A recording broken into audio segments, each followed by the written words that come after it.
kemudian Bapak Profesor Dr. Rene Charles Keppel, DEA, kemudian Ibu Dr. Ellen Bekasi, kemudian Ibu Dr. Anda Shelly Sonda, kemudian Ibu Dr.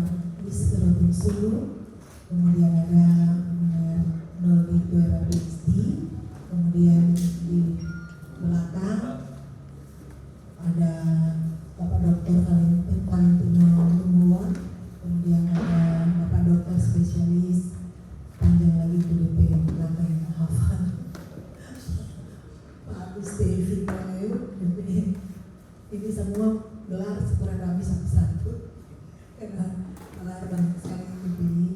Kemudian Bapak Dr. Fethi Masinambo, kemudian ada paling kanan Bapak Stefanus sampai PhD. Untuk TPI Pak Satri selengkap.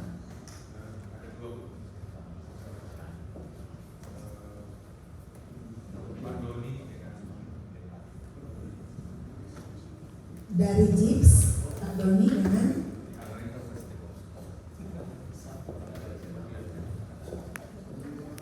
ada dua Pak Doni cuma yang belum hadir. Ini Robert Nyerungan. Iya. Iya. Oke. Kemudian semuanya tim TPI yang luar biasa yang saya sangat banggakan, hormati dan kasihi. Dan tim penilai utama sudah ada saya bersama dengan Pak Sarman, dan yang kami hormati kasih dan banggakan Kepala Bapak Lembaga Kota Batu, dan tim, maka kita semua yang ada dalam ruangan ini yang tidak dapat saya sebutkan satu demi satu. Baik, kita akan memberikan waktu kepada TPI untuk langsung. Kemarin kita sudah melakukan wawancara. Oleh karena itu hari ini kami berikan kesempatan untuk yang pertama, Prof. Charles, silakan. Ya, presentasi sudah kemarin. Sekarang dalam pengaturan TPI, biasa TPI itu ada pengaturan sendiri. Silakan Prof. Charles.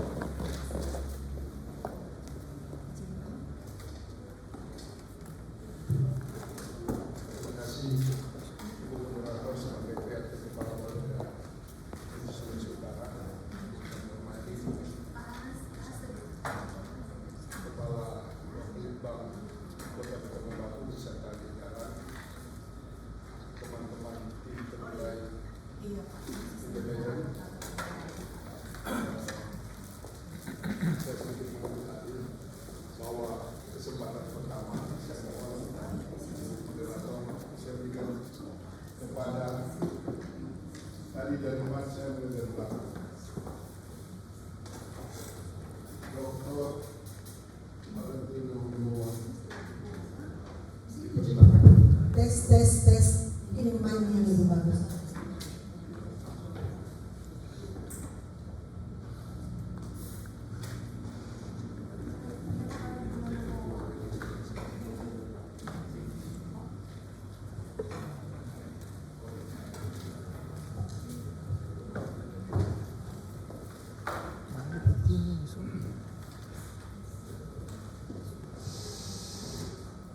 Terima kasih atas kesempatan.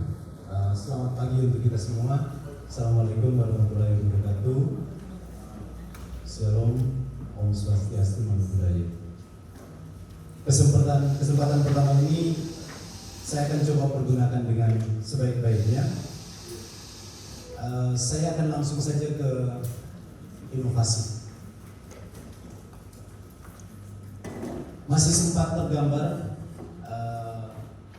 penjelasan tentang inovasi yang telah dibawakan oleh Pak Kaban kemarin, yang dipilih tema Tahun Baru Kota. Tapi waktu mengikuti penjelasan dari Bapak, nalar saya sudah sedikit tergelitik karena saya masih mempertanyakan tentang sampai sejauh mana dampak dan outcome dari inovasi ini. Kemudian Jadi kita berharap bahwa sebuah inovasi dia akan melakukan sebuah lompatan-lompatan kecil atau besar, tapi dia dalam bentuk lompatan, bukan sebuah baby steps.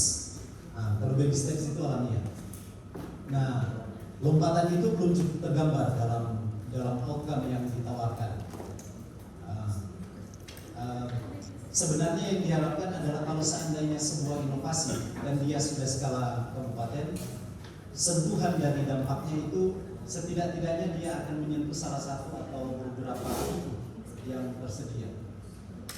Nah, di sini belum tergambar.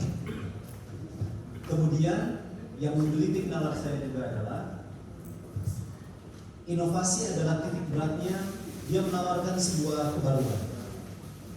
Nah, kebaruan di sini sangat menantang karena kopi bukan hal yang baru bagi kita, apalagi untuk Kotong Baru. Kopi Kotong Baru sudah dari dulu. Nah, pertanyaannya dari sisi mana yang ditawarkan sebagai sebuah kebaruan? Dan pertanyaan yang ketiga saya, sebuah inovasi senantiasa diharapkan mempunyai tingkat keselarasan yang sangat tinggi dengan pertama, tema RKP.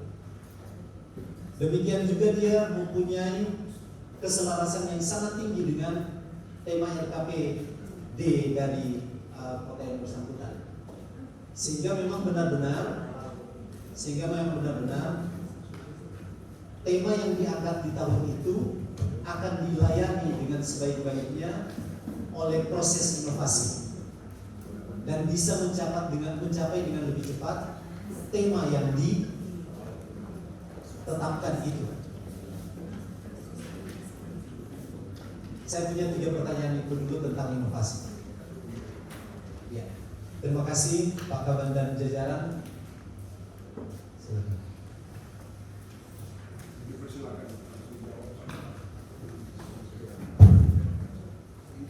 Baik, terima kasih. Yang saya hormati Bu Kabang Madura Provinsi bersama seluruh jajaran, yang saya hormati seluruh tim DPD dan TPI. Mohon maaf tidak bisa kami sapa satu persatu. Langsung saja, ini dari Bapak Dr. Valentino Lumowa terkait inovasi. Yang pertama ditanyakan adalah dampak outcome. Yang kedua, apa yang membuat buah kopi Kotong Baru ini lompatannya apa? Kemudian dari sisi inovasi, apa kebaruannya? Kemudian keselarasan dengan tema. Yang pertama, saya berangkat dulu dari secara global nasionalnya. Kalau masalah keselarasan, barangkali kita masih ingat, masih ada di video ini pengarahan dari Presiden bahwa satu kota itu harus punya brand tersendiri, harus punya klasifikasi, punya yang sesuai dengan kemampuan modal sosial, kebutuhan modalnya, modal sosialnya. Sehingga apa yang disampaikan oleh Pak Presiden hari ini misalnya, kami tahun lalu sudah mencapai apa yang disampaikan. Kami sudah lompat 5 langkah ke depan dari Presiden yang disampaikan. Walaupun Presiden itu arahnya sudah 5 tahun yang lalu. Yang pertama, mungkin lompatan itu, yang pertama dari sisi kebijakan publik yang diarahkan oleh orang nomor 1 nasional. Kotong Baru sudah bisa hadir. Kemudian kebaruan yang lain adalah salah satu hal yang terberat dalam satu produktivitas atau usaha, proses bisnis adalah menciptakan satu brand yang harus dikenal lebih tinggi lagi. Memang Kotong Baru sudah dikenal ada kopi, tapi cukup ada kopi. Itu yang jadi masalah kami selama ini, Pak. Masalah kami Kotong Baru tahunya ada kopi, tapi kopi yang mana? Pare-pare ada beras, tapi beras yang mana? Pare-pare tidak ada sawah. Kotong Baru dikenal kopi, tapi tidak ada kopinya selama ini. Sehingga kami harus menciptakan satu kopi sendiri. Itulah kebaruannya. Artinya selama ini Kotong Baru dikenal kopi Kotong Baru, tapi ketika dicari Kotong Baru, kopinya ada di mana? Ada di Bolting, ada di Bolmo, dan sebagainya. Belum ada di Kotong Baru. Itulah yang kami harus realisasikan bahwa apa yang menjadi brand harus realistis di lapangan, harus ada. Kemudian kopi Kotong Baru selama ini tidak pernah diuji secara nasional dan internasional. Kapasitasnya sampai di mana kopi yang selama ini dari Bolting ini? Ketika kami menciptakan kopi Kotong Bagu dari awal penanaman sampai ini, setelah diuji oleh Puslit Oka, akhirnya kami mencapai 4 kriteria Pak. 4 kriteria dari 3 jenis kopi dalam satu varian. 3 varian dalam satu lokasi bisa menciptakan 3 varian sekaligus. Itu sangat langka. Itu kebaruannya sangat langka. Kami bisa menciptakan nilai 80, nilai ekspor excellence. Itu yang dikatakan oleh Puslit Oka, excellent. Barangkali itu yang terpenting lompatannya. Kemudian jadi tuanya di situ tiba-tiba Kotong Bagu dikenal. Yang kemudian dalam beberapa waktu tertentu, biasanya kalau dalam satu daerah punya satu kopi, itu brand itu cuma satu. Kalau di Kotong Bagu cukup banyak, ada Mopira, ada Mojako, ada cukup banyak di Kotong Bagu bersamaan dengan rasa yang berbeda dan tapi dikenal semua. Memang orang tahunya kota kopi Kotong Bagu, tapi dalam varian itu ada berapa varian di situ brand atau apa namanya cita rasa yang ada di dalamnya yang berbeda-beda. Itu inovasi. Kenapa harus ada inovasi waktu itu? Untuk menggali kembali bahwa memang betul Kotong Bagu selama ini kan kopinya ada di mana ini? Nggak ada. Makanya kami harus menunjukkan betul-betul kita punya ada kopi dan tanahnya, kemudian fasilitas yang ada, wilayahnya mendukung untuk semua. Nah, kalau Opcam ini yang cukup memberikan andil pertumbuhan ekonomi kami selama ini Opcamnya, bahwa tingkat kesejahteraan petani kami berubah. Gara-gara kopi ini Pak, mindset warga Kotong Bagu sedikit berubah. Jadi perlu kami jelaskan bahwa 123.000 warga Kotong Bagu itu 60% itu adalah petani. 60% petani Pak. Sekarang gara-gara kopi ini 40% warga Kotong Bagu yang petani tadi sudah berubah mindset. 40% itu sudah mulai mengarah ke jasa dan perdagangan industri, termasuk kopi itu. Dia mengarah ke kopi tetapi industrinya. Artinya bagian dari bola salju, efek domino dari kopi itu dia tidak terjun ke kopinya, tetapi karena kopi ini orang-orang datang akhirnya semua jasa berkembang kopi ini. Ini dibuktikan dengan depot kopi, kedai kopi tadinya cuma 2, sekarang 55, tenaga kerja yang tadinya cuma 8 yang bergerak di kedai kopi itu sekarang sudah 168. Itu luar biasa, saya pikir luar biasa. Kalau untuk ukuran kota besar ya tidak ada apa-apanya. Tetapi bagi kami yang memulai satu perubahan, bagi sebuah perubahan itu luar biasa itu bagi kami itu merubah satu mindset ini. Nah, yang paling terpenting tadi itu adalah merubah 60% petani tradisional, kemudian 40% sudah berubah menjadi petani yang mulai modern. Karena pengaruh kopi tadi, artinya dia mulai merambah ke yang lain itu mendukung kopi. Karena kopi butuh jahe, kopi butuh kokonut, kelapa. Itu sementara mereka kembangkan kopi, sehingga mereka sekarang mau menanam kelapa yang pendek itu Pak. 3 tahun itu kelapa simbuyung itu namanya di Kotong Bagu itu sudah mulai. Jadi kopinya nanti ada berapa rasa? Itu sudah mulai akan diuji. Ada kopi rasa kelapa, kopi jahe, kopi coklat sudah mulai dikembangkan itu. Itu kenapa kopi? Karena inovasi yang berkembang tadi. Kemudian kalau keselarasan tadi, kalau RKP kami adalah memantapkan kota jasa dan perdagangan. Bagaimana mengundang orang datang, investor datang, ya sebenarnya harus ada pemicu, ada yang harus yang cambuk. Nah, hal yang bisa mencambuk tadi itu ternyata ada sih banyak dikembangkan Pak, perdagangan, ada pasar, ada sebagainya. Tapi ternyata kopi ini yang paling dominan yang di lapangan. Walaupun kalau orang tahu tidak lihat, tetapi ternyata setelah ditelisik, kopi ini lah yang memacu orang datang ke Kongo. Karena yang dicari pertama adalah kopi. Kopi katanya lain dari kopi. Kemarin saya ketemu bule di bawah. Karena dia kejar-kejar saya. Dia bilang kopi Kotong Bagu saya sudah dengar, dan dia terpengaruh. Kalau kolaborasi tentu ya memang selama ini kita selalu menjalin kerjasama dengan semua stakeholder maupun dari lembaga keuangan dan lain sebagainya, tapi mereka selama ini masih sebatas pendampingan. Kami masih mengandalkan modal sosial, kapital modal sosial yang ada sesuai dengan visi kami, peningkatan kesejahteraan dan modal sosial yang ada. Berkali demikian sementara. Saya kira jawabannya. Saya beralih pada pertanyaan berikut. yaitu Dr. Aguste Fidel Esket MKes Aiko. Dipersilakan. Bapak Ibu yang sangat saya hormati, sudah tim dari Kota Mobagu, Kapten dan tim, saya mau bertanya ada 3. Yang pertama tentang salah satu prioritas daerah itu meningkatkan kualitas kesehatan dan pendidikan. Itu saya tertarik di situ, ada 18 program. Bisa tahu nggak satu saja terus indikator keberhasilannya seperti apa? Itu yang pertama. Itu yang kedua, dalam penyusunan KKD 2023, apakah ada usaha untuk mengaitkan dengan daerah sekitar? Nah, contohnya apa yang dikaitkan dan daerah sekitar itu daerah mana? Yang ketiga, masih tentang inovasi. Saya penasaran untuk kopi di daerah Kota Mobagu, Kota Kopi ini inovasi dari SKPD yang mana? Terus yang kedua tadi ada 3 varian itu, maksudnya saya masih bingung.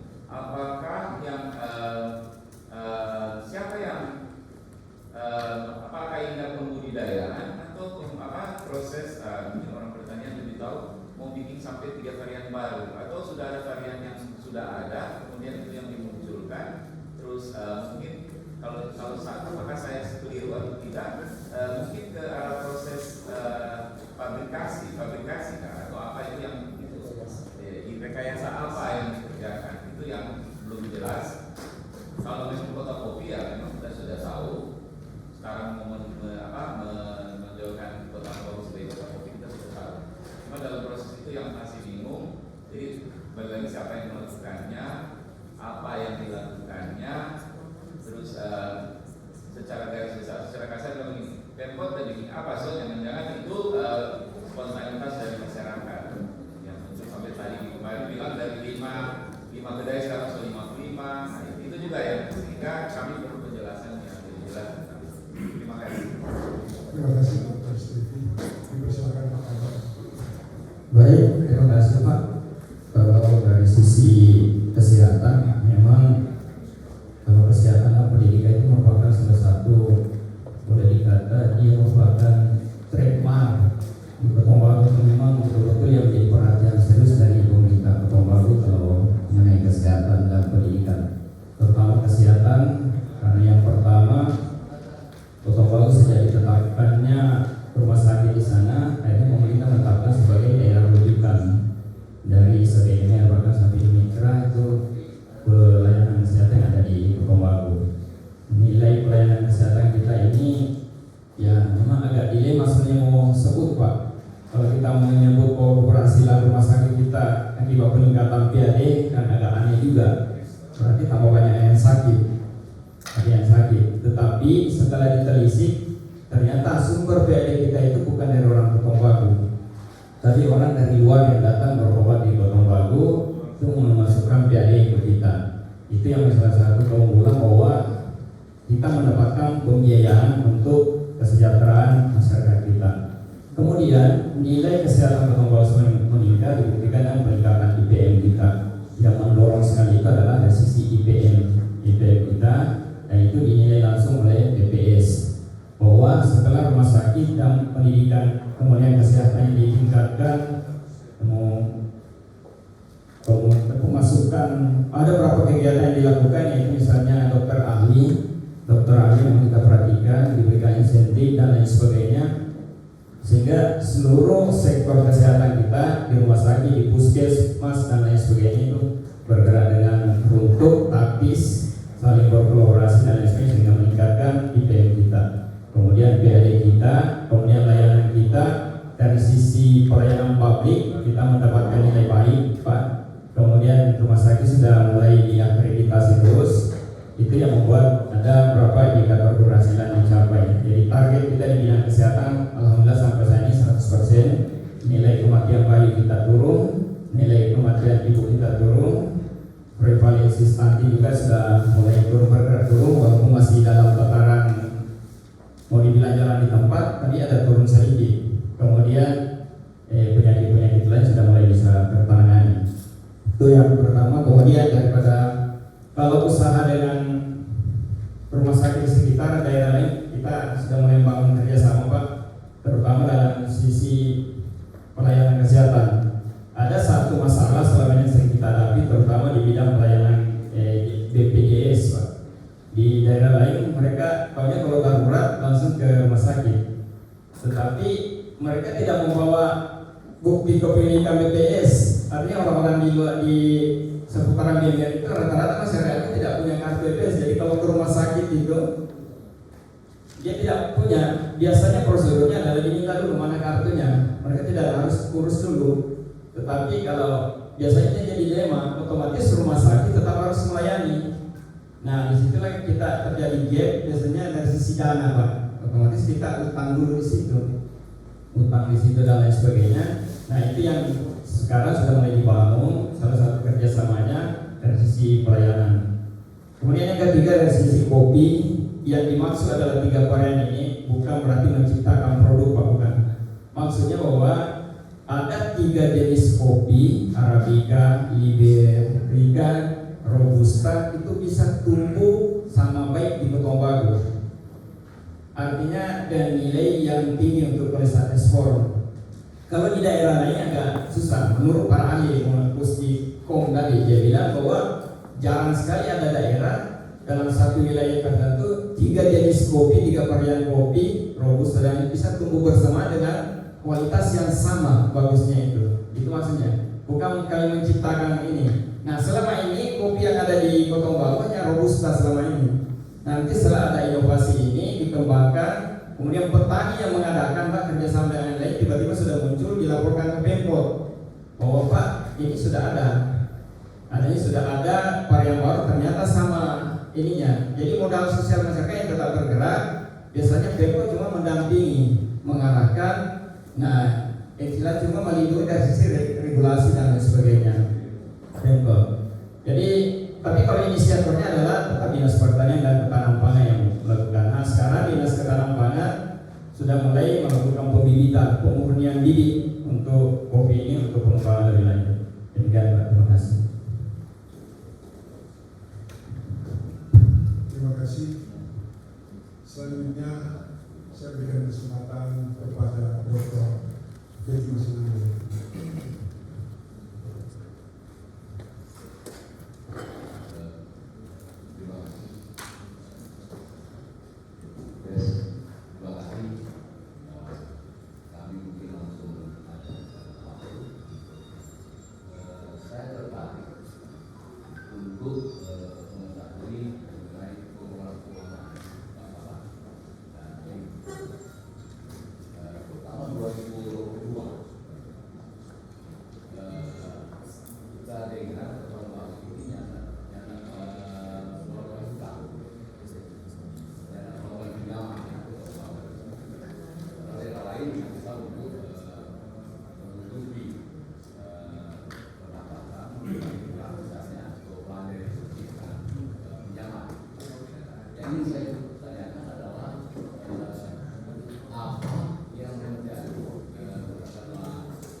Baik, terima kasih.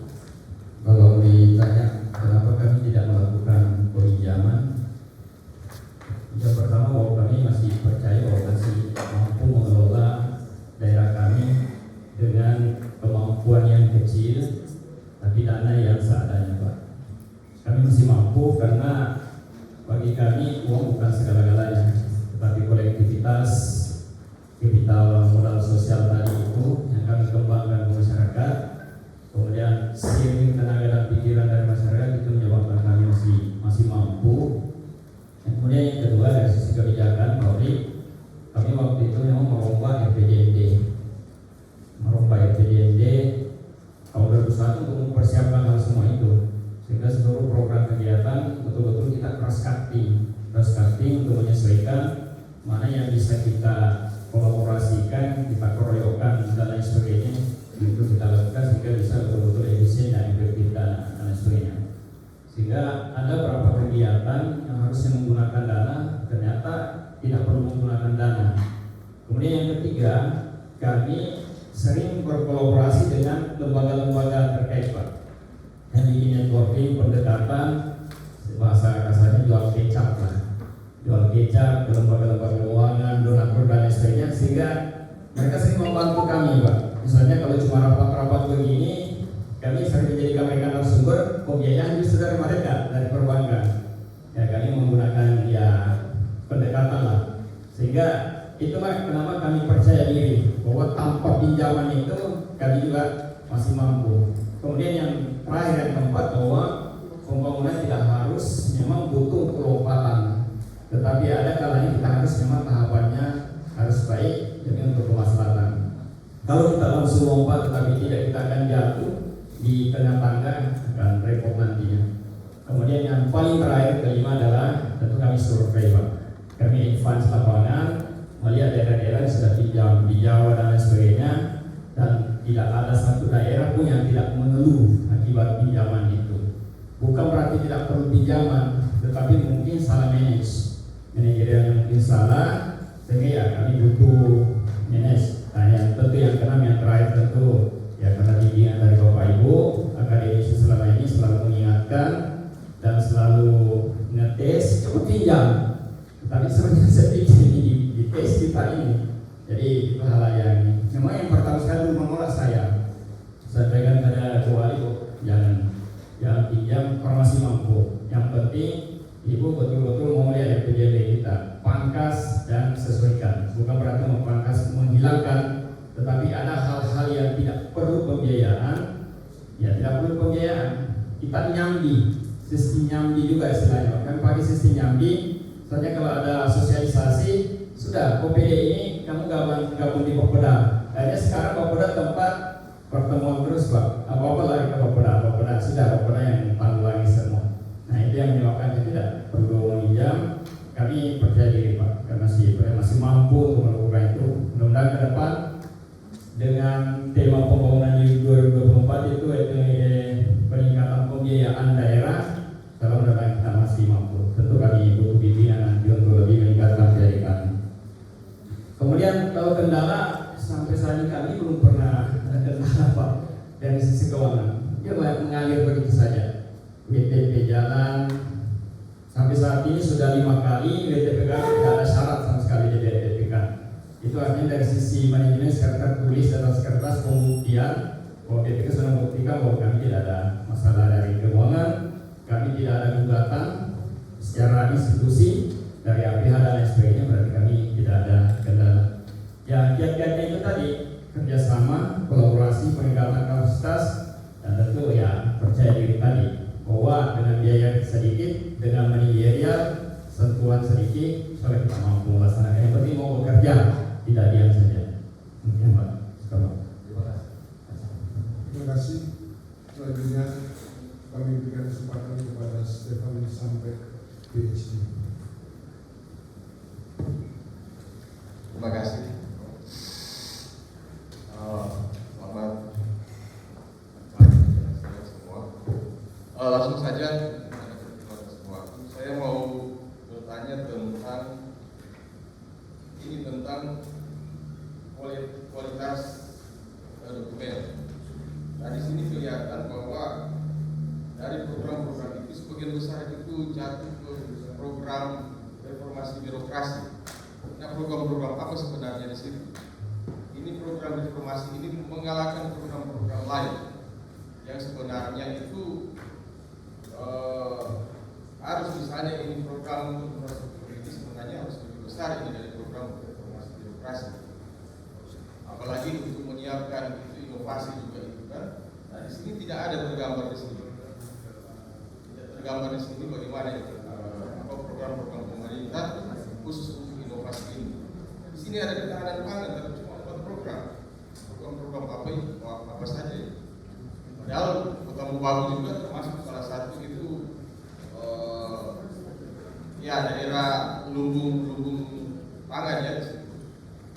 Meskipun ya lahan itu terbatas, tetapi paling kurang di situ bisa menjadi tempat pengumpulan sebagai tempat lumbung pangan. Dan ini cuma 4 program ketahanan pangan. Kemudian reformasi birokrasi itu juga mungkin bisa dijelaskan.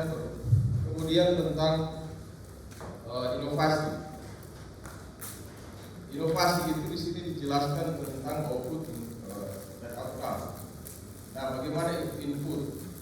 Nah, ada berapa luas lahan kopi di Kota Mobagu? Tadi sudah disinggung kopi Kota Mobagu itu bergantung dari kabupaten-kabupaten tetangga seperti di Pulau Mongondo dan Pulau Mongondo Timur. Nah, mungkin sebagian besar itu Boti. Karena di situ Bodaya ada tempat kopi di situ. Nah, itu bagaimana itu input dari pemerintah dalam hal ketersediaan lahan untuk pengembangan kopi. Kemudian tadi juga saya belum jelas tentang apa yang dilakukan oleh pemerintah sebenarnya. Kebijakan-kebijakan apa yang telah dilakukan pemerintah untuk mengembangkan kopi. Sudah berapa pabrik pengolahan kopi yang didirikan di Kota Mobagu?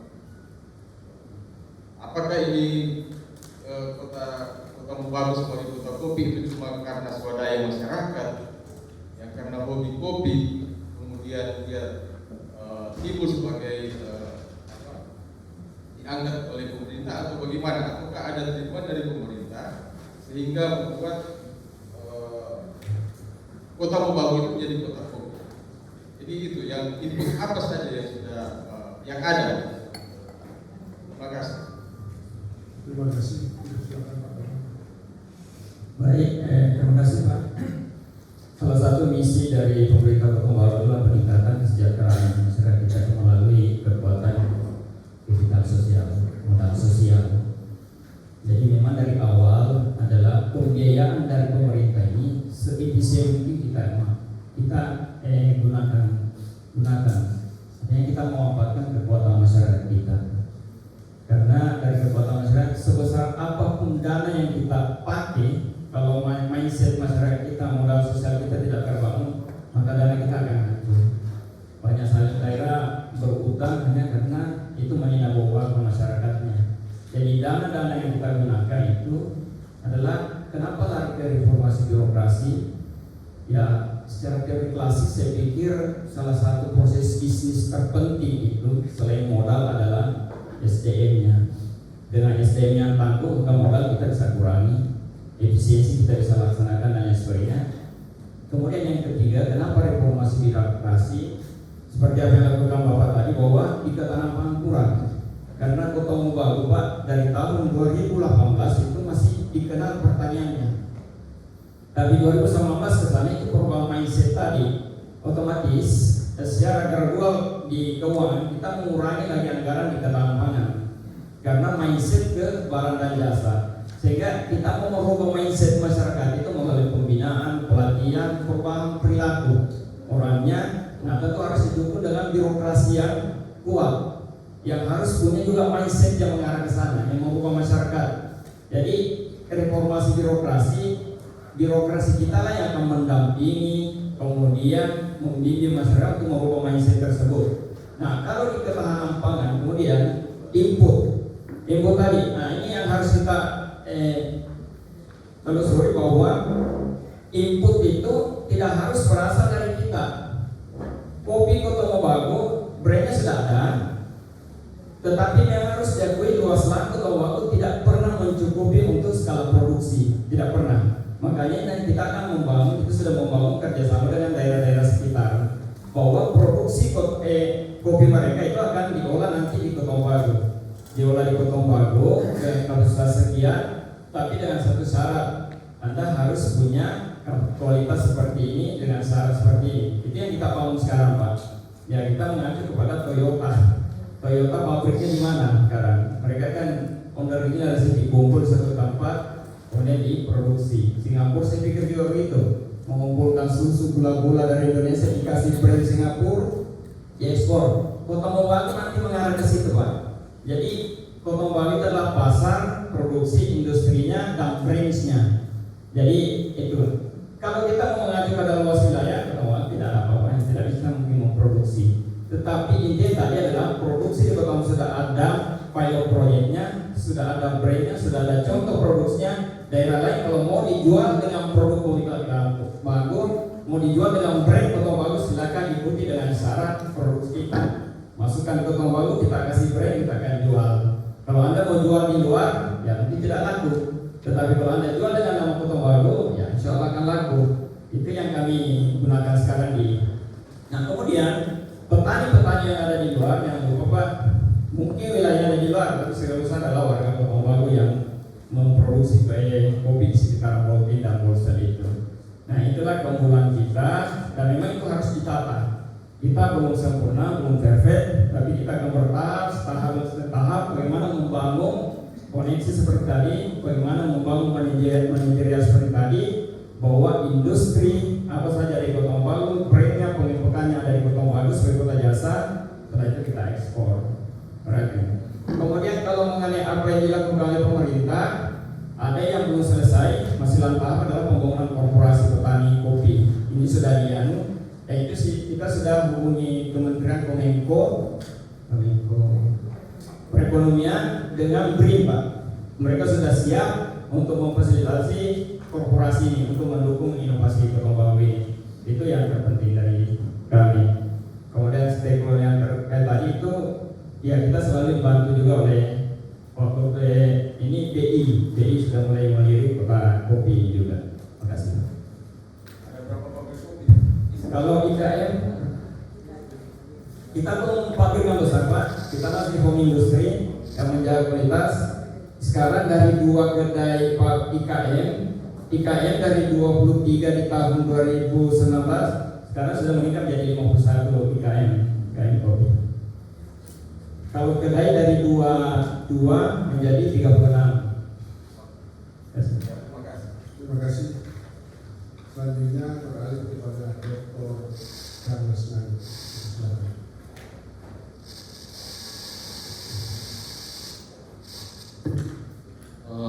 Terima kasih. Terima kasih Prof. Ketua Prof. Saya sebelum bertanya mau komentar ini Pak. Yang diuraikan tadi tidak salah bahwa kopi bukan dari Kota Mobagu, tetapi Kota Mobagu yang akan menjadi kota kopi. Tetapi yang saya menjadi pertanyaan nanti seperti susu, Pak. Sapi punya susu, nona punya nama. Susu setiap nona. Saya sebutkan begitu di kopi. Ya. Izin Pak Ketua, karena ini wawancara saya suka 2 hal ya. Bisa Pak? Saya bertanya langsung jawab. Pak Kabar, tadi misinya untuk pemberdayaan masyarakat ya, dengan modal sosial. Tetapi kalau konsep tadi bukan untuk kesejahteraan masyarakat Kota Mobagu, tetapi kesejahteraan masyarakat seputaran Kota Mobagu. Karena Anda memberdayakan petani-petani kopi di seputaran Kota Mobagu yang mungkin hilirisasinya di Kota Mobagu. Berarti pelaksanaannya pembangunan daerah di Kota Mobagu tidak sesuai visi dan misi. Mohon komentar dulu yang pertama itu. Kabar. Baik, terima kasih Pak. Kalau kita melihat inovasi ini secara mandiri, hanya kopi top yang masyarakat Kota Mobagu, maka kita akan loss, takkan kalah. Kopi ini adalah jalan untuk membuat yang lain muncul, Pak.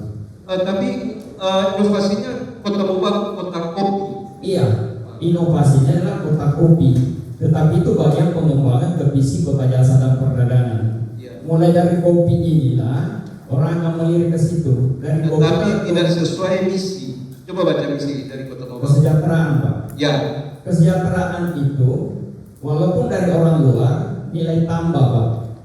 Harga kopi 1 kilo 50.000 dari luar, diolah di Kota Mobagu jadi 100.000, kan kesejahteraan.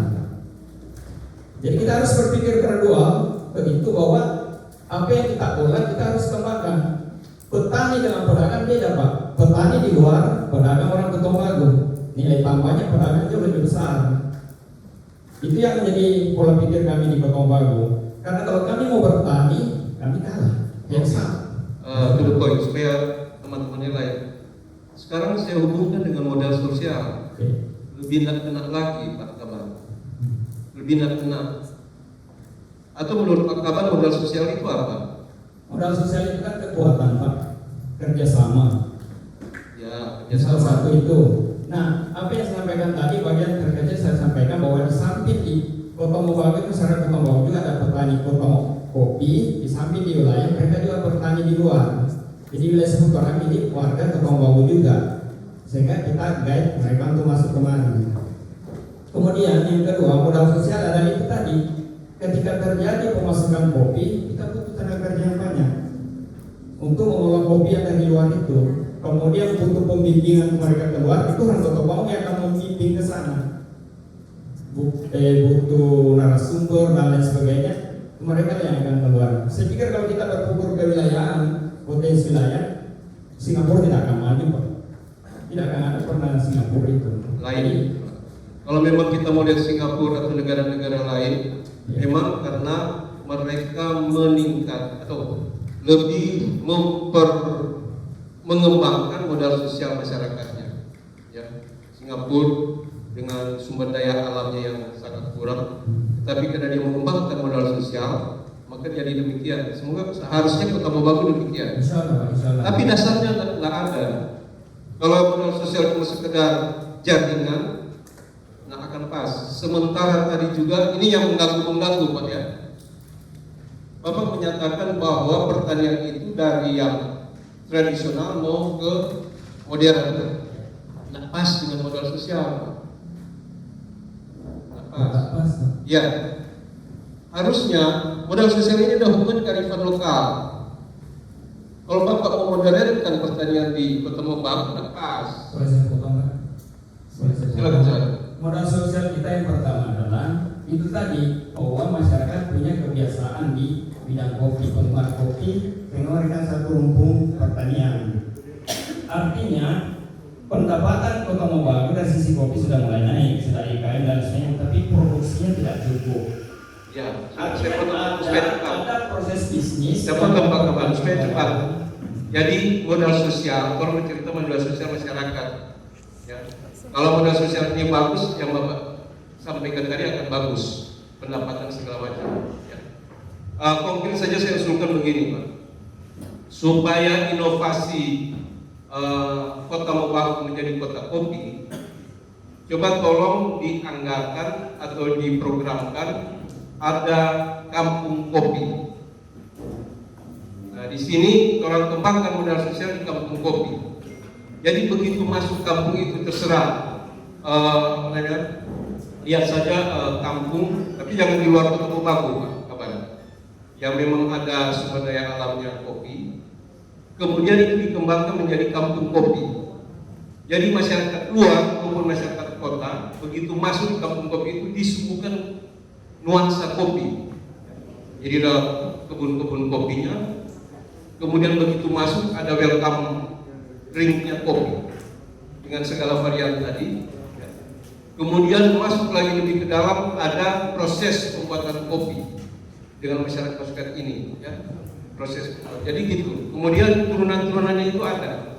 Jadi paling tidak Pak Kaban bikin program di kampung itu orang masuk paling kurang 2 jam dia putar di situ dengan melihat perkopian di situ.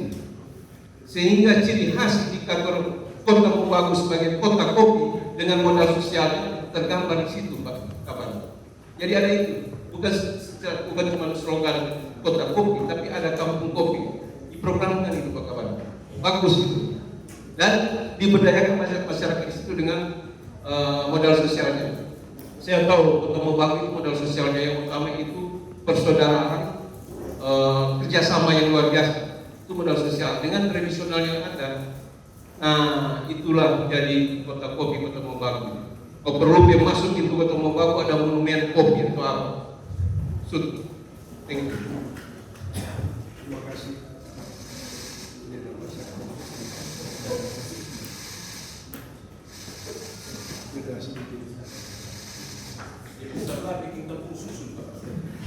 Selamat pagi, selamat datang Sekretaris Daerah Provinsi Sulawesi Utara bersama Asisten Pemerintahan dan Ministra Sekda Provinsi Sulawesi Utara.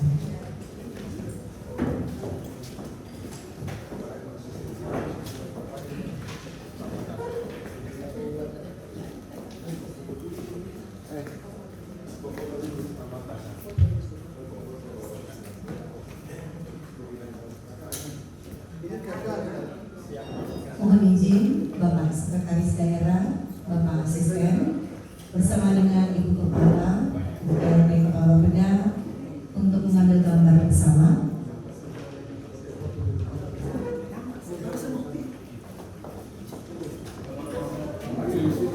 Baik, Ibunya untuk TPI.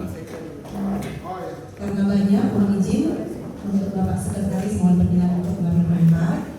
Bapak Asisten, dipersilakan untuk yang lain mungkin bisa di atas. Mohon izin untuk panitia pelaksana untuk mengambil gambar. Yang lain bisa di atas, mohon izin. Ya. Baik, yang sebelah kiri mohon izin. Dan 1, 2, 3. Sekali lagi, pulih lebih cepat, bangkit lebih kuat untuk suluk hebat. 1, 2, 3. 1, 2, 3. Demikian sesi pertama.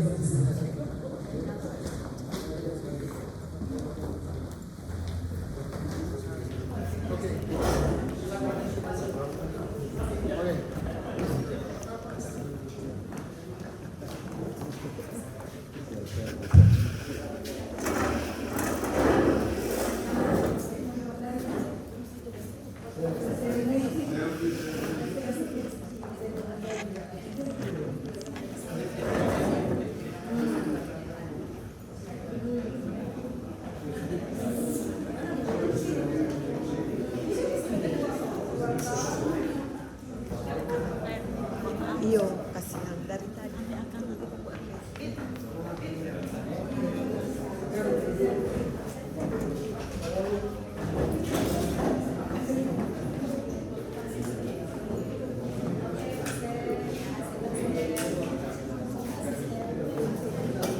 Terima kasih disampaikan kepada Bapak Sekretaris Daerah Provinsi Sulawesi Utara bersama Bapak Asisten Pemerintahan dan Ministra Sekda Provinsi Sulawesi Utara.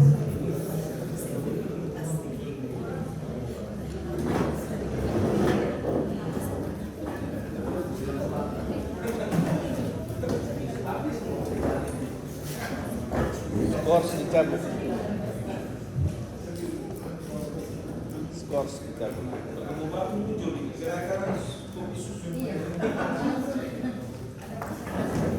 Tapi lebih bagus ada kopi susu di atasnya tidak supaya konkret.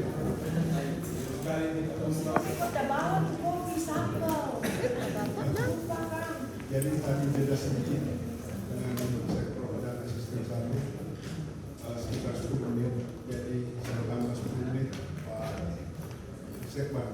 Ya. Selanjutnya minum dulu. Setengah bungkus juga ini pertanyaan teman-teman juga pedas. Silakan minum dulu.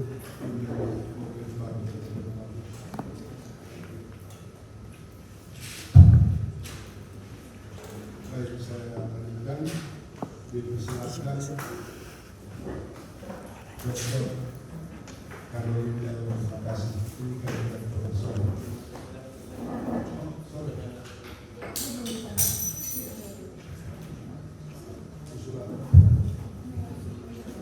Oke, sedikit paling Itu usulan, silakan kalau ada sedikit tanggapan. Baik, terima kasih banyak Pak Toko, usulannya bagus sekali. Insyaallah kita akan coba masukkan di 2024 nanti semacam kawasan kampung kopi. Walaupun sebenarnya perintisnya sudah ada Pak, tapi apa yang Bapak gambarkan itu masih jauh ke atas kami. Jadi kalau kampung kopi kami sudah ada namanya kampung kopi Mobalang Pak. Mobalang sudah ada keruannya itu. Jadi nanti Bapak berkesempatan ke sana, mungkin kami bisa di bawah gunung kopi itu. Di situ sudah ada produksi langsung pengepakan di situ Pak. Jadi ada yang memproduksi, diambil kopinya, di roasting di situ, langsung diproduksi di situ, di bawah gunung Pak. Namanya Papada. Itu sudah luar biasa permintaan dari luar. Sampai saat itu dia belum mampu penuhi permintaan juga karena kopinya itu. Jadi nanti kalau ada kesempatan tinggi. Tapi kalau apa yang Bapak sampaikan mengenai kawasan yang terintegrasi dan segalanya belum Pak. Karena kami masih bertahap untuk ini. Kami masih dalam tahap inovasi bagaimana kopi ini lebih dikenal lagi supaya memancing orang mau keluar dan memancing orang untuk memproduksi kopi. Baik, terima kasih Pak. Terima kasih Pak. Undangannya untuk Pak Charles. Tapi kami penilai independen diundang juga Pak. Kami protes bagus. Baik. Dipersilakan Dr. Merolin. Terima kasih. Terima kasih atas kesempatan. Langsung saja Pak Abah dan tim.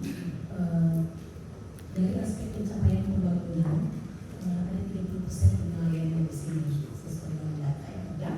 Saya melihat di sini bahwa hasil capaian pada tahun 2021 meningkat dibandingkan dengan 2020 karena memang kita tahu bersama 2020 COVID dan peningkatan yang cukup baik adalah 4,20 dibandingkan 0,20 pada tahun sebelumnya. Tidak dari recovery. Yang ingin saya minta penjelasan dalam tahun 2021 kan ini datanya berupa 2021 ya, 2022 meningkat juga, tapi belum dipublish ya. Iya, jadi ini yang 2021 yang ingin saya minta klarifikasi dari 0,20 meningkat menjadi 4,20 walaupun masih di bawah pada tahun 2019 sebelum COVID 6,13 ya di sana. Lapangan usaha yang mana yang digencarkan atau yang diakselerasi sehingga bisa mencapai 4,20? Itu pertanyaan yang pertama. Kedua, terkait dengan PDRB per kapita. PDRB per kapita yang ingin saya komentari mulai dari tahun 2019 capaian sampai 2021 itu terus meningkat. Berbeda dengan pertumbuhan ekonomi. Tetapi PDRB per kapitanya terus meningkat. Namun saya ingin minta klarifikasi terkait target 2021. Seperti apa penyusunan target 2021? Capaian 2019 28,87 juta rupiah. Tetapi targetnya 2021 27, jadi lebih rendah. Maksud saya penetapan target dalam perencanaan selalu lebih rendah. Padahal capaiannya 2020 juga 30 juta. Jadi selalu underestimate di dalam penetapan target. Jadi mohon diklarifikasi untuk hal tersebut. Dua dan ketiga, lanjut saja ada 3 pertanyaan yang terkait dengan kemiskinan.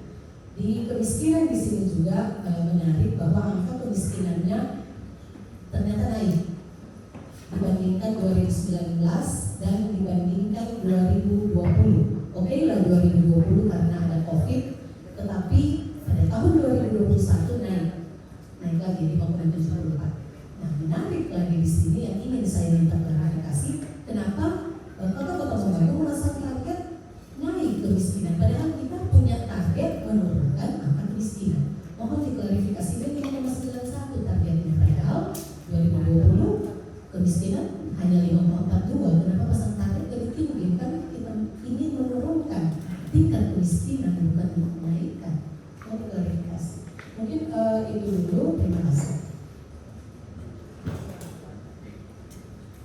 Baik, terima kasih. Silakan Pak Abah. Baik, terima kasih. Bu dokter, ini luar biasa ya. Nggak bingung juga menjawabnya.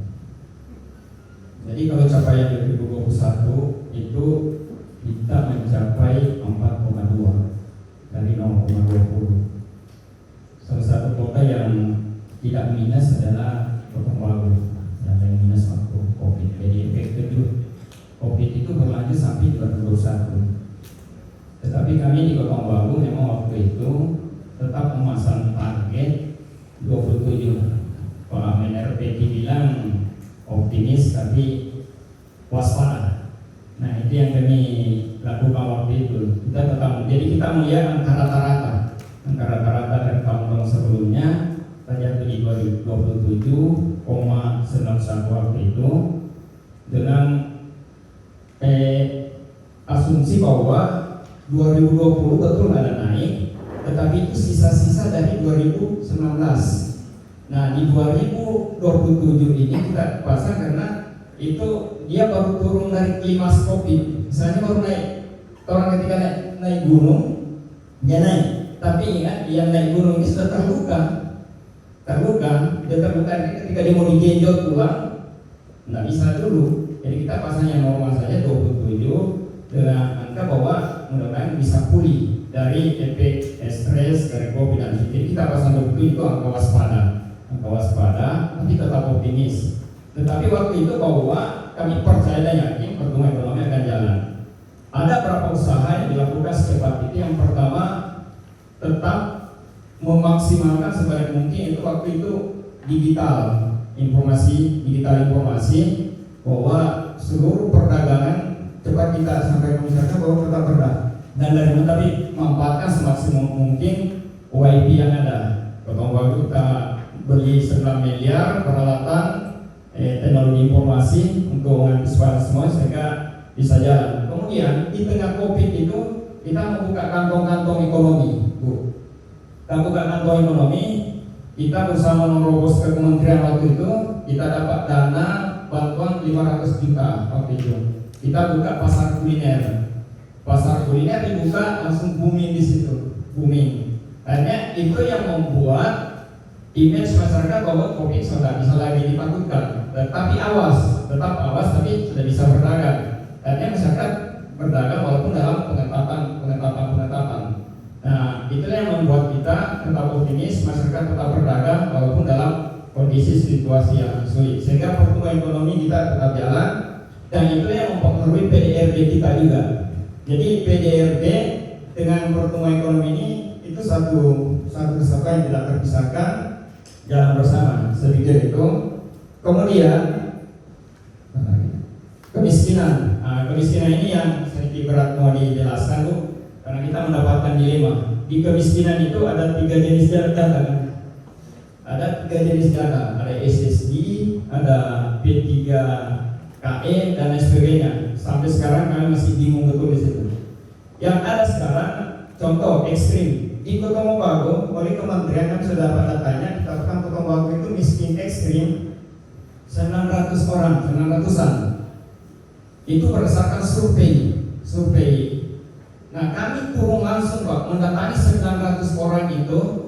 Setelah kami validasi, mohon maaf kalau diizinkan mau putar ini video rabu-rabu, apa yang dilihat di situ kemiskinan ekstrim yang mana sebenarnya. Kami cuma mendapatkan 29 Pak, 29 orang yang betul-betul ekstrim. Nah itu yang kami sekarang sudah rumuskan, kami akan memanggil PPS untuk kita validasi bersama, untuk ditetapkan bersama, karena sampai saat ini apapun pemerintah daerah, provinsi kirim ke kementerian, kalau tidak ada validasi dari BPS maka dianggap tidak ada data itu, Nah ini yang kami lakukan, ini yang ekstrim yang di video ini Bu, kami dapatkan cuma 9 yang begini, 29.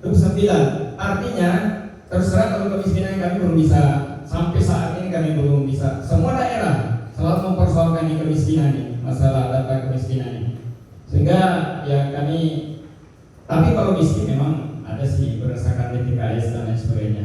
Barangkali. Terima kasih.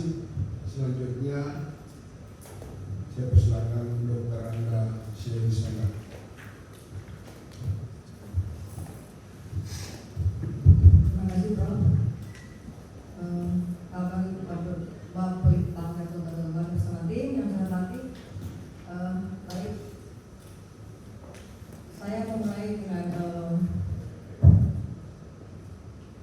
visi daripada Kota Tembagu. Ini bisa ditayangkan, yaitu Kota Tembagu sebagai kota jasa dan perdagangan berbasis kebudayaan lokal menuju masyarakat sejahtera dan bersaing. Ada 3 misi di sana, antara lain itu yang tadi telah banyak dibahas, yaitu mengenai modal sosial. Mungkin kalau bisa kami menambahkan secara implisit tidak disebut, yaitu ada social inklusi di dalamnya, ada social inclusion di dalamnya. Nah, itu kami hubungkan dengan TPT, tingkat pengangguran terbuka, di mana Kota Tembagu turun.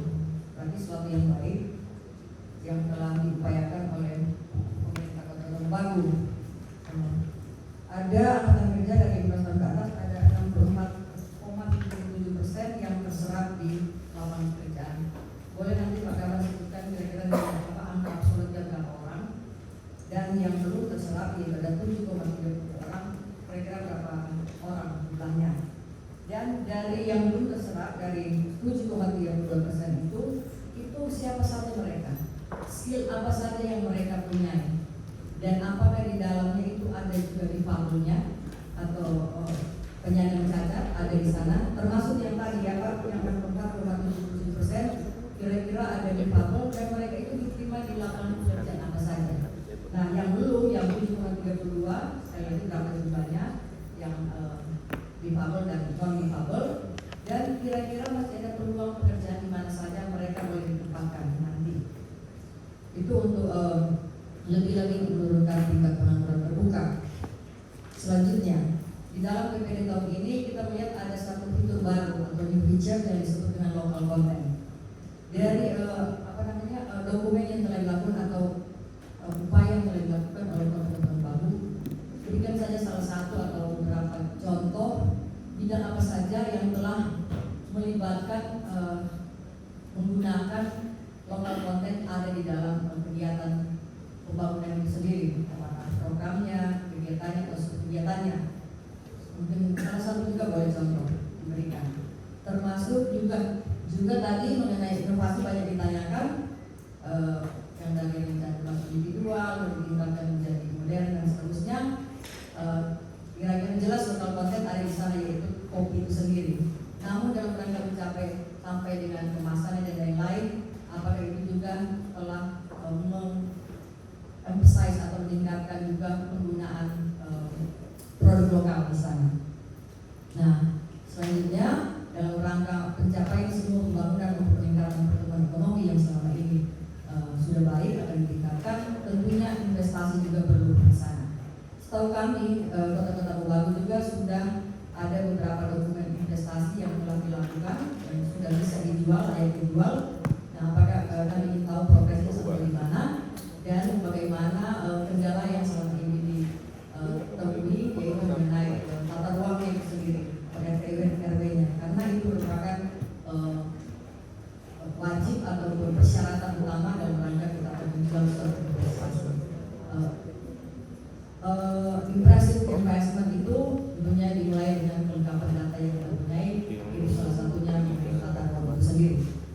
Kurang lebih itu dulu yang mungkin Pak Kabar menjelaskan. Terima kasih. Silakan Pak Kabar. Singkat karena juga batas waktu. Baik, terima kasih Bu Dokter. Bahwa yang pertama adalah mengenai pengangguran terbuka. Alhamdulillah memang Tembagu turun di tahun 2021 itu yang pertama karena memang pengarahan pertumbuhan ekonomi kita berdasarkan apa yang saya jelaskan tadi, pertama karena ada kopi yang berkembang, kemudian kantong-kantong ekonomi kita buka, kemudian perubahan mindset masyarakat kita yang cepat untuk merubah sikap dari tradisional ke modern tadi itu yang merubah kita.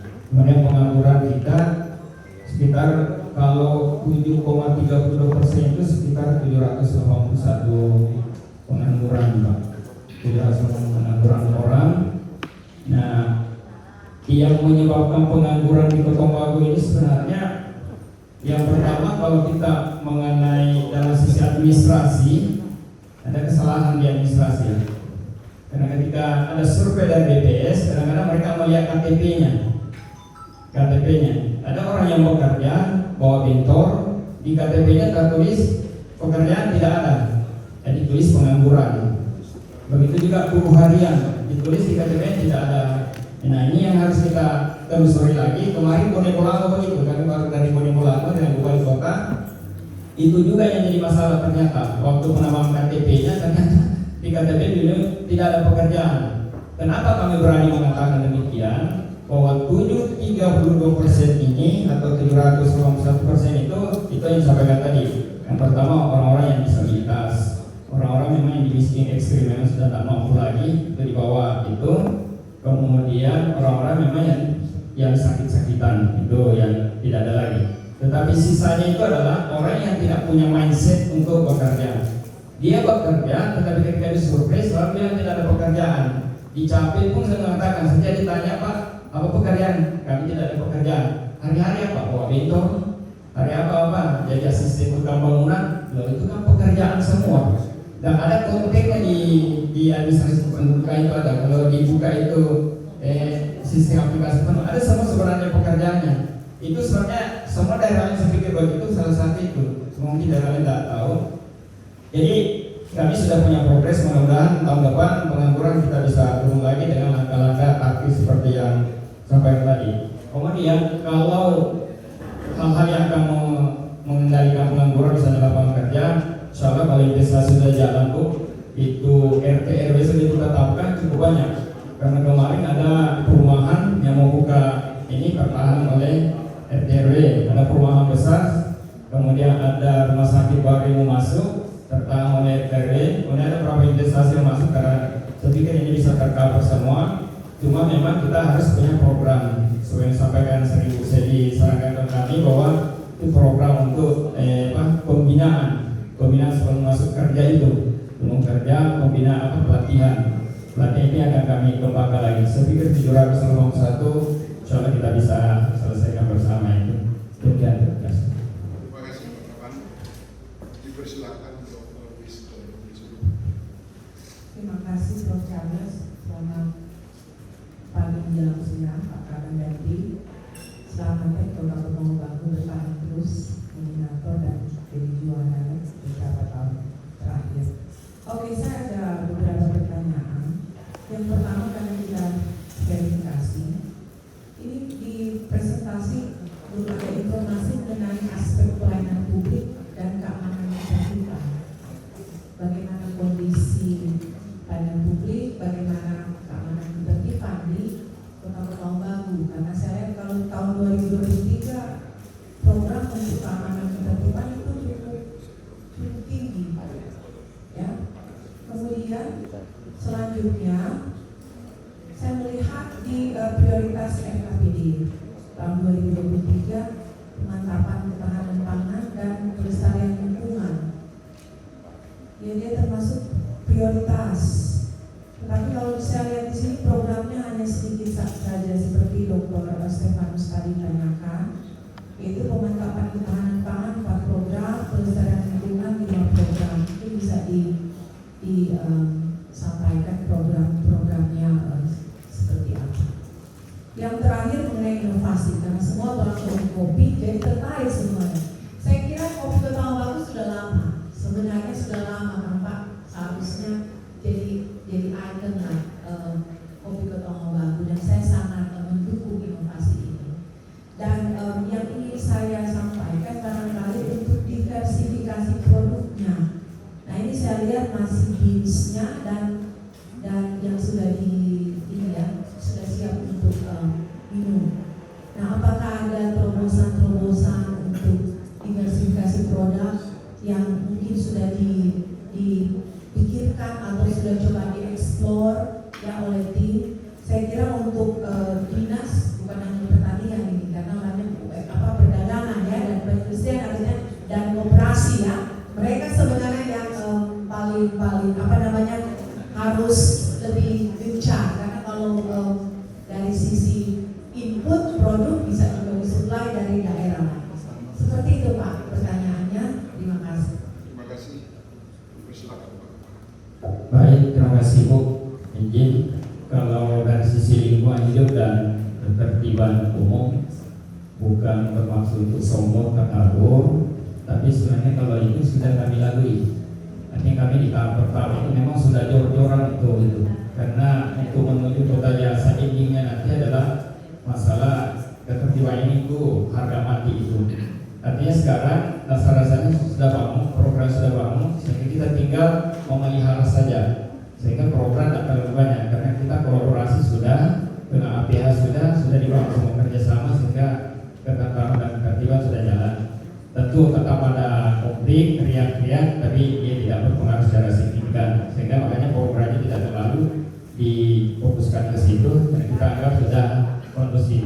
Kemudian lingkungan hidup, saya pikir lingkungan hidup kalau yang membuktikan lingkungan hidup walaupun program kecil tapi Adipura akan nunggu. Itu artinya bahwa kami lingkungan hidup kami sudah jadi budaya di masyarakat kita. Itu kalau kebersihan lingkungan, sehingga modal sosial tadi itu yang harus kita kembangkan. Jadi kalau di Kota Baru itu masih subuh-subuh, ibu-ibu masih kelihatan itu menyapu-nyapu di samping. Kemudian mengenai bahan beracun dan sebagainya itu yang kita jaga betul. Kemudian selanjutnya adalah ketahanan pangan. Kenapa ketahanan pangan? Sejak ditetapkan Kota Baru bersama Manado sebagai daerah inflasi, maka memang ketahanan pangan. Nah, sumber ketahanan pangan kita ini itu tadi, karena Kota Baru adalah dianggap kota satelit, kota pasar dan lain sebagainya, sehingga memang pangan ini harus tersedia di Kota Baru karena suplainya ada ke daerah-daerah sekitar, sehingga anggaran yang disiapkan, program yang disiapkan itu adalah pemantauan di daerah-daerah, tempatnya suplai barang, misalnya di Palu, bawang merah dan lain sebagainya, itu kita harus perlu ada anggaran untuk pemantauan sampai di daerah tersebut agar suplai ke Kota Baru jalan. Walaupun dia di ketahanan pangan, tapi masalah transportasi, kolaborasi dengan dinas semua itu perlu pengangkutan. Kemudian nanti persiapan untuk dry pour untuk mengenai logistik dry pour itu peti kemas untuk terminal peti kemas untuk menurunkan barang dan sebagainya disiapkan, sehingga ketahanan pangan kita anggap sangat penting untuk menjaga stabilitas barang, suplai barang yang ada di Kota. Kemudian diversifikasi. Nah, kopi ini diversifikasi. Kita sudah ada rencana yang pertama saya jelaskan bahwa ada ke depan nanti kopi rasa jahe, kopi rasa coklat, kopi rasa ini dan lain sebagainya. Kemudian kemarin teman-teman sudah menemukan satu, ke depan kopi kita tidak perlu lagi aduk sama teh. Kita akan coba nanti taruh di satu kantong kecil, tinggal celup kopinya itu langsung larut kopinya langsung tinggal diaduk. Itu kita akan coba di situ. Itu bagian diversifikasi. Khusus untuk diversifikasi ini untuk Kota Baru masih di bawah, itu masih dalam tahap pengembangan terus. Kita akan melihat yang mana yang belum diolah untuk bisa jadi salah satu trademark juga di Kota Baru nanti. Barangkali ini Terima kasih. Selanjutnya kami persilakan Noli Duera. Terima kasih, Profesor Togol. Pak Kaban, saya singkat saja. Ini inovasi kota-kota Mobagu. Sebenarnya ya sederhana, kopi. Tapi jadi pertanyaan kepada saya sekarang, provinsi apa? Jadi maksudnya kalian kerjasama dengan provinsi, kemudian dikembangkan di kopi kota. Jadi kaban-kaban ini harus bekerja keras. Mereka mesti siapkan rencana produksi, luasnya berapa, jadi ditetapkan.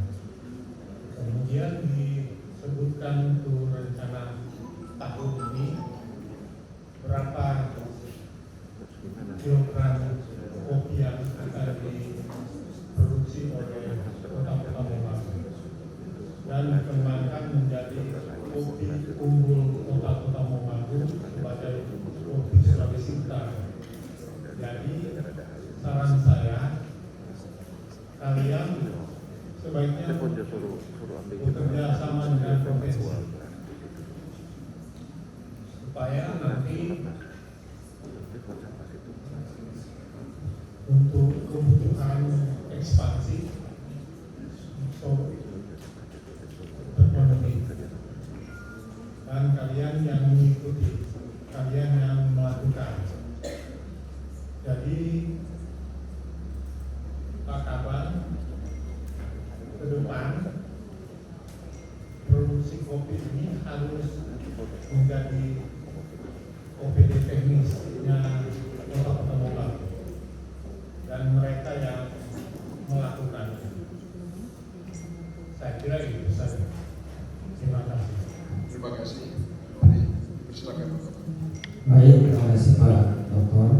Izin Pak, kalau kerjasama dengan provinsi kami sudah ada. Kami selama ini intensif didamping oleh Dinas Pertanian Provinsi. Bahkan tahun ini kami mendapatkan bantuan diversifikasi lahan, Pak. Intensifikasi lahan pertanian dari Dinas Pertanian Provinsi dengan fasilitas brand halalnya itu apa dan lain sebagainya, itu sudah ada Pak. Walaupun dia perlu secara tinggal dari yang sekarang baru berupa hubungan anak dengan bapak, artinya dibantu begitu, belum dalam bentuk kerjasama faktual begitu. Nah nanti ada itu, bahkan kemarin ada pelatihan barista dari provinsi ya.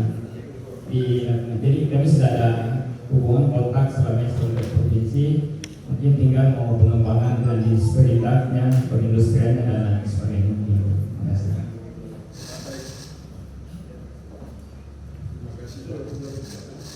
Selanjutnya kami persilakan Pak Tony Araya. Silakan.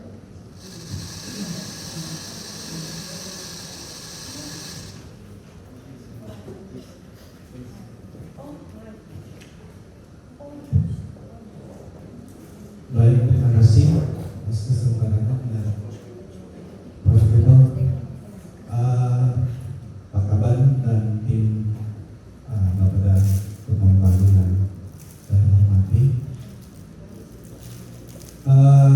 Terima kasih karena mendengar tadi semua tanggapan yang diberikan oleh Pak Kaban dari beberapa teman tim TPI yang sudah dulu mengajukan beberapa pertanyaan maupun sangkaan terhadap presentasi dari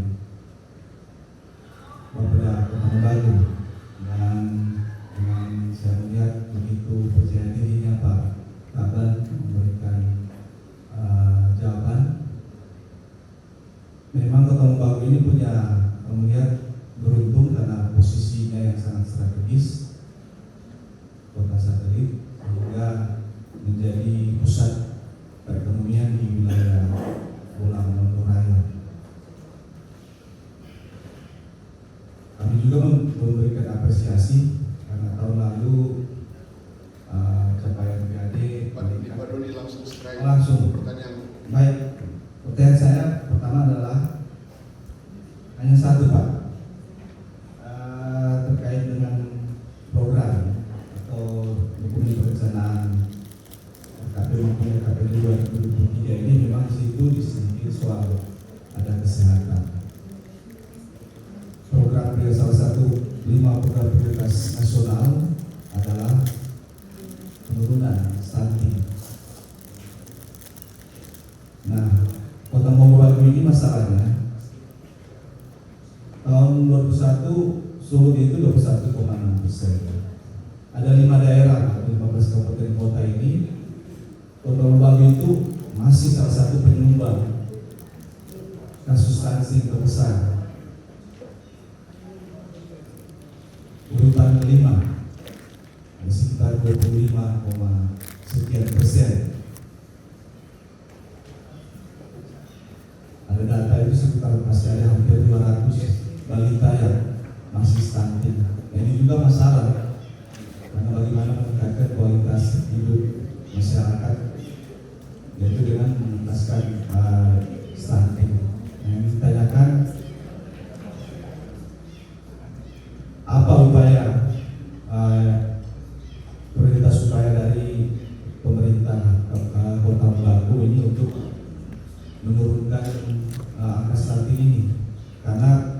juga kan 2024 itu targetnya sudah harus 14% kalau nggak salah. Nah, turun hampir setengah. Nah, ini kabupaten kota yang masih tinggi ini harus menyesuaikan dengan apa yang menjadi tujuan dari pemerintah provinsi. Itu dari saya. Terima kasih. Terima kasih. Persilakan. Baik, terima kasih Pak.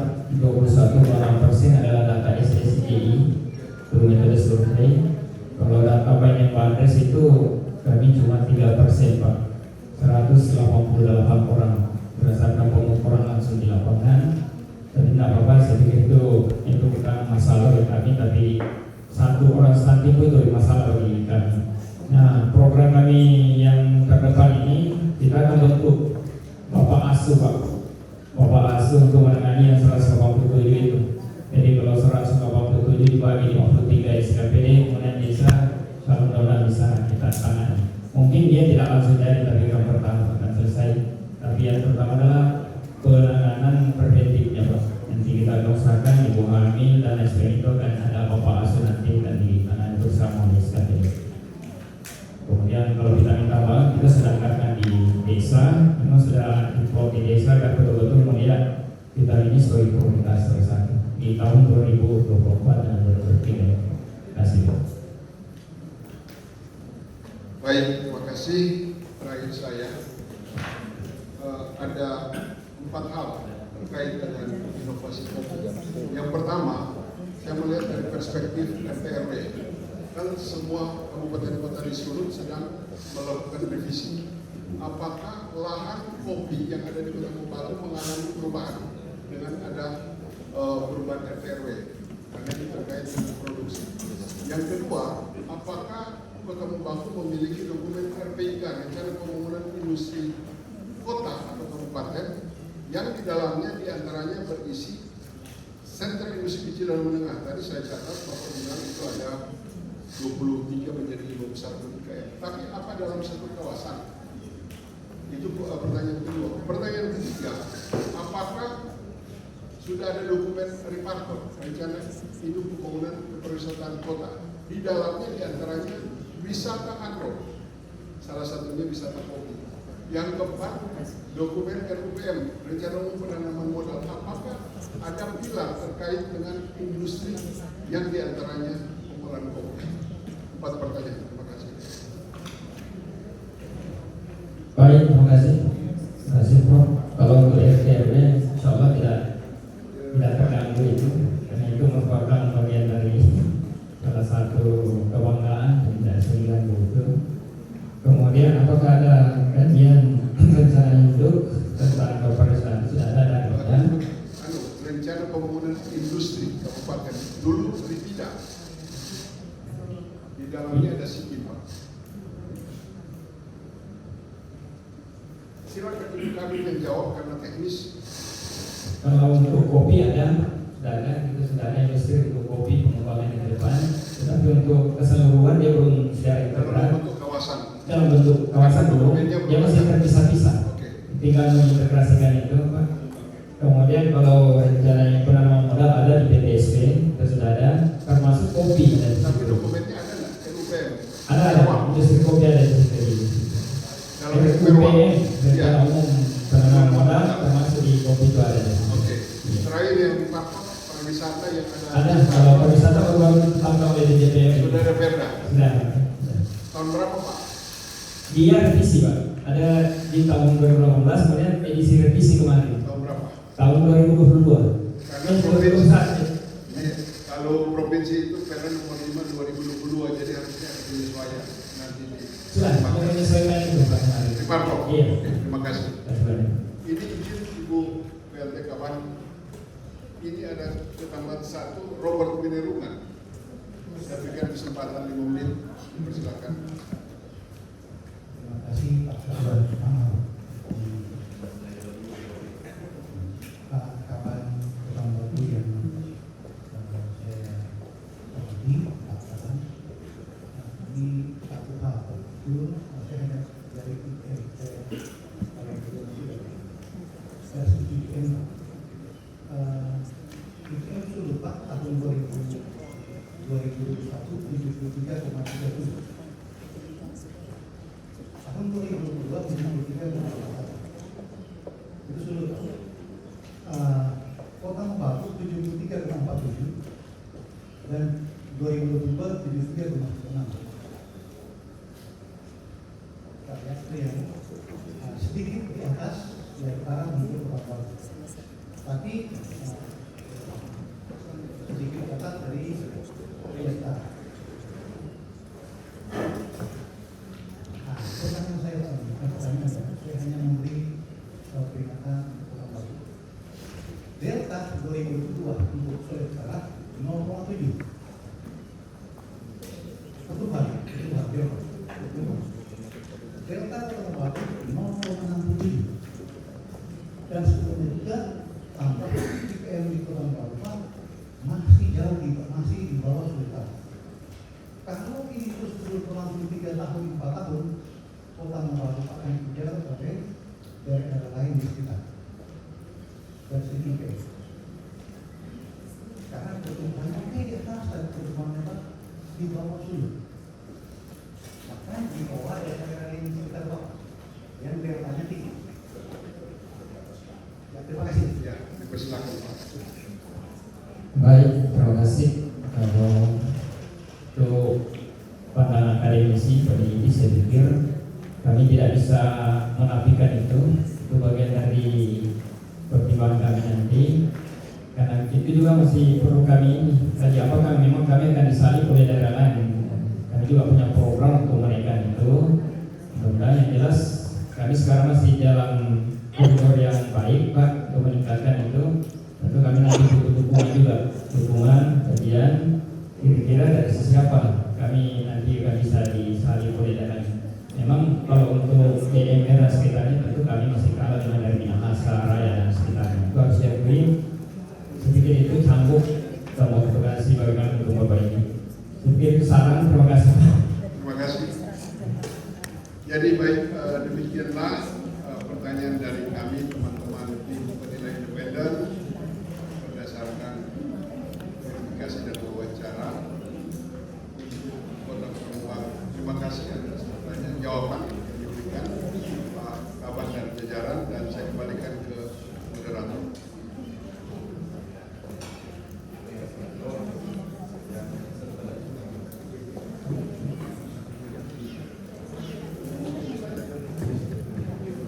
Ya, kita berikan aplaus.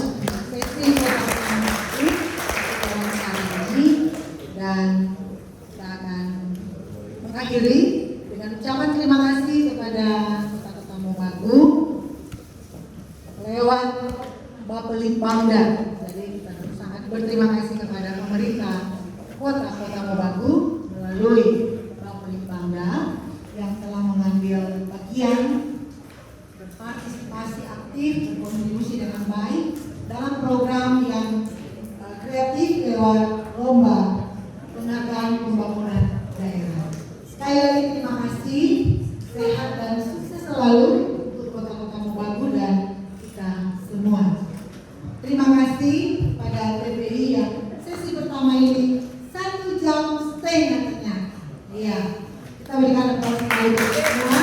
Terima kasih untuk Kota Mobagu. Baik Bapak Ibu, hadirin yang kami hormati, diinformasikan untuk lembar penilaian Kota Mobagu akan langsung nanti dikumpul oleh panitia. Sekali lagi mohon izin untuk berkenan langsung diisi dan diselesaikan. Dan saat ini persiapan untuk Kota Manado. Izin Prof tadi sudah karena Manado standby, mohon izin berkenan untuk Kota Mobagu dapat meninggalkan ruangan ini. Terima kasih. Diundang untuk Kota Manado dapat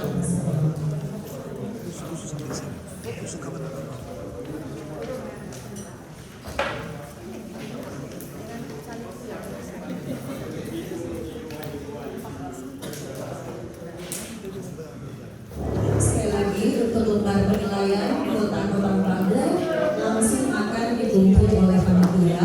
Untuk itu mohon berkenan untuk langsung dapat diselesaikan. Terima kasih. Selamat ya Pak Kaban.